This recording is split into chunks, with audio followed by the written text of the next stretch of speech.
Welcome to Mutlu Stories.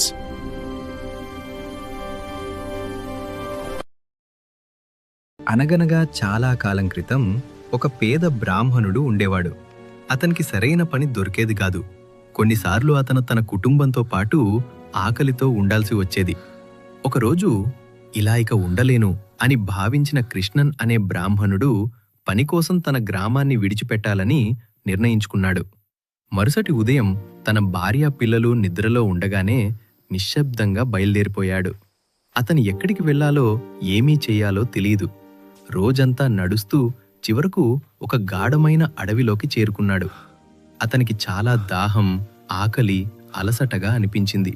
నీటి కోసం వెతుకుతుండగా ఒక బావి కనిపించింది. బావిలోకి చూసి ఆశ్చర్యపోయాడు. అందులో ఒక పులి, ఒక కోతి, ఒక పాము, ఇంకా ఒక మనిషి పడ్డారు. ముందుగా పులి అంది, "ఓ దయగల బ్రాహ్మణ, నన్ను బయటకు తీసి నా కుటుంబం దగ్గరకు వెళ్లేలా చెయ్యండి." కృష్ణన్ కొంచెం భయపడ్డాడు. "నువ్వు పులివి, నన్ను చంపంపేస్తావేమో" అన్నాడు. పులి మృదువుగా చెప్పింది, "నేను నీకు ఏమీ చేయను. దయచేసి నన్ను రక్షించు." కృష్ణన్ దయతో పులిని బయటకు లాగాడు.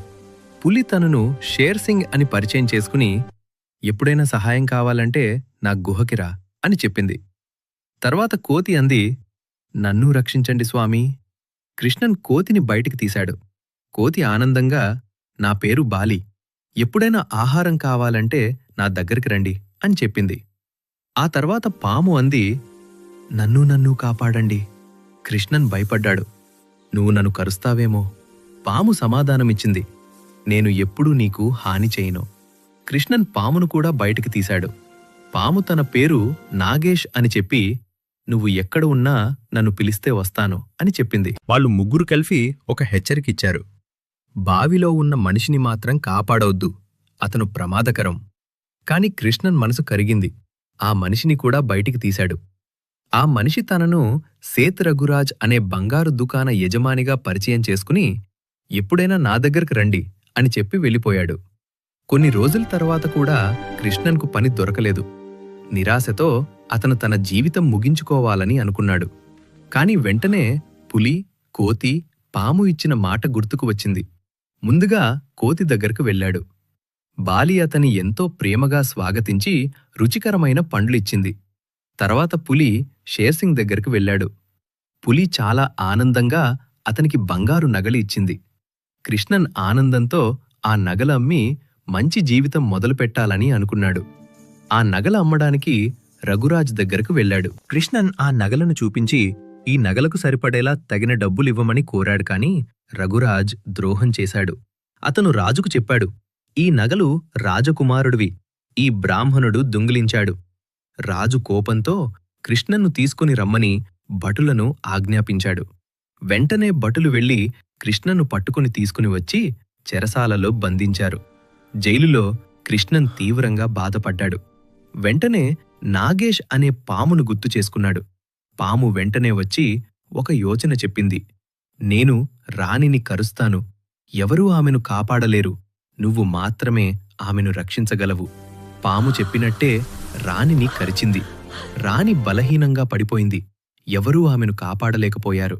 అప్పుడు కృష్ణన్ సైనికులతో చెప్పాడు, "నేను రాణిని కాపాడగలను." అతన్ని రాజు వద్దకు తీసుకెళ్లారు.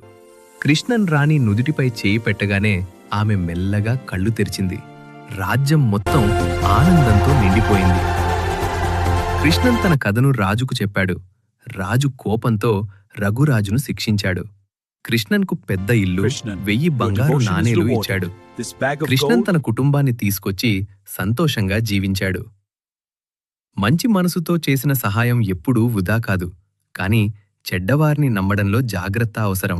ఒకప్పుడు పచ్చని అడవిలో ఒక అద్భుతమైన పక్షి ఉండేదే. ఆ పక్షికి 2 తలలు, కాని ఒకటే శరీరం ఉండేదే. ఆ పక్షిని చూసిన వాళ్లంతా ఆశ్చర్యపోతూ ఉండేవారు. 2 తలలు ఉన్న హృదయం మాత్రం ఒక్కటే. ఒకరోజు ఉదయం సూర్యుడు ప్రకాశంగా ఉదయించాడు. ఆకాశం నీలంగా మెరిసింది. పక్షి చాలా ఆకలిగా అనిపించింది. ఈరోజు ఏదైనా రుచికరమైన పండు దొరికితే బాగుంటుంది అని మొదటి తల అనుకుంది. అది నది పక్కగా ఎగిరింది.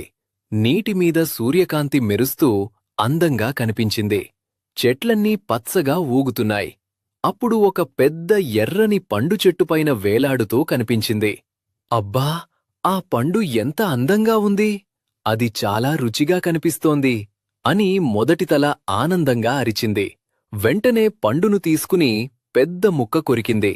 ఆహా! ఎంత రుచిగా ఉంది! ఇది నా జీవితంలో తిన్నా అత్యుత్తమ పండు అని సంతోషంగా చెప్పింది. రెండవ తల కూడా ఆసక్తిగా చూసింది. నాకూ కొంచెమిస్తావా? నేనూ రుచి చూడాలని ఉంది అని వినయంగా అడిగింది. మొదటి తల చిరునవ్వుతో, కాని కొంచెం స్వార్థంగా, లేదు, నేను ముందుగా చూశాను, ఇది నాకు మాత్రమే అని చెప్పింది. రెండవ తల చాలా బాధపడింది. మనిద్దరం ఒకే శరీరంలో ఉన్నాం, అయినా నాతో పంచుకోవటం లేదా అని అనుకుంది. దాని మనసులో చిన్న కోపం మొదలైంది. ఆ రోజు నుండి రెండవ తల నిశ్శబ్దంగా ఉండేది. కాని దాని మనసులో బాధ పెరుగుతూనే ఉంది. కొన్ని రోజుల తర్వాత వారు అడవిలో మరో చెట్టు దగ్గరికి వెళ్లారు. ఆ చెట్టు కొంచెం విచిత్రంగా కనిపించింది. దాని పండ్లు ఆకర్షణీయంగా ఉన్నా రంగు కొంచెం వింతగా ఉంది. రెండవ తల ఒక పండును చూసి అనుకుంది, ఇది చాలా విచిత్రంగా ఉంది, కానీ నేను దీన్ని తింటే మొదటి తలకు పాఠం నేర్పగలను. మొదటి తల వెంటనే హెచ్చరించింది, ఆగు, ఆ పండు సరైనదిగా కనిపించటం లేదు, దాన్ని తింటే మనం అనారోగ్యానికి గురవుతాం. కాని రెండవ తల కోపంతో, నాకు పట్టదు, నువ్వు నాతో పంచుకోలేదు కదా, ఇప్పుడు నేను కూడా నిన్ను వినను అని చెప్పి పండును కొరికింది. కొద్దిసేపటికి ఇద్దరు తలలకు తల తిరగడం మొదలైంది. శరీరం బలహీనంగా అనిపించింది. రెక్కలు కదల్లేదు. వారు నేలపై పడిపోయారు. అయ్యో, మనం ఎంత పెద్ద తప్పు చేశాం అని మొదటి తల బాధగా చెప్పింది. మనిద్దరం ఒకటే శరీరం, నువ్వు బాధపడితే నేనూ బాధపడతాను అని రెండవ తల కంట తడిపెట్టింది.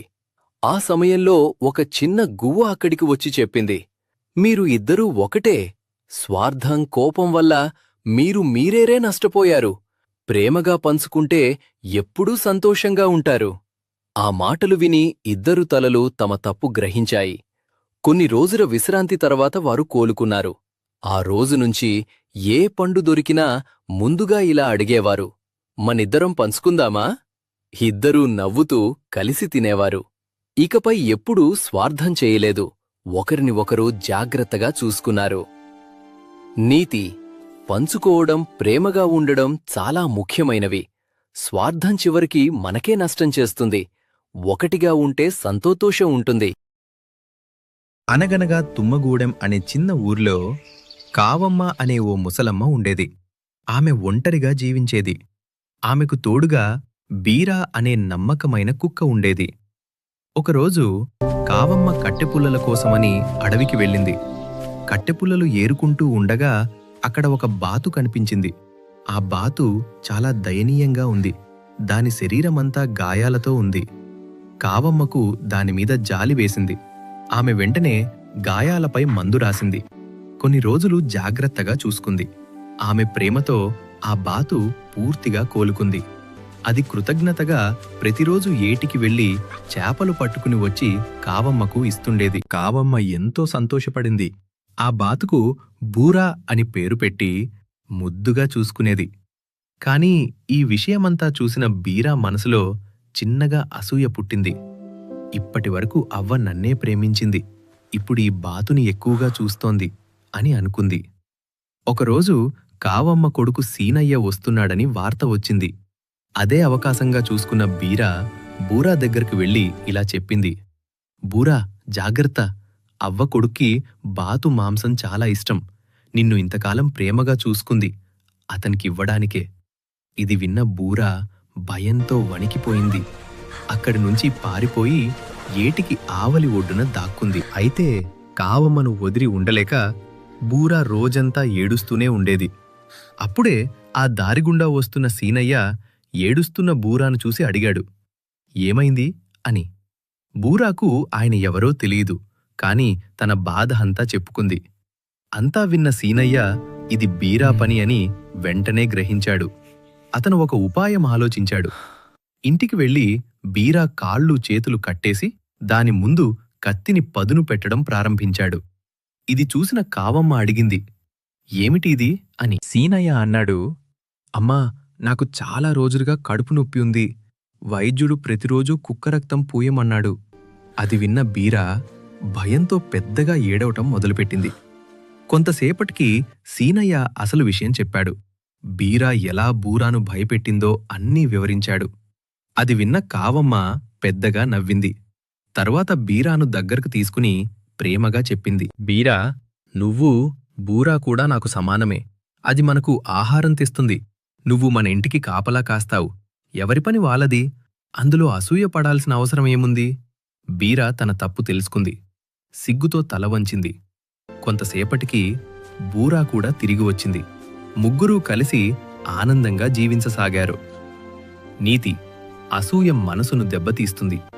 ప్రేమ, నమ్మకం మనుషులను కలిపి ఉంచుతాయి. Please subscribe to our channel.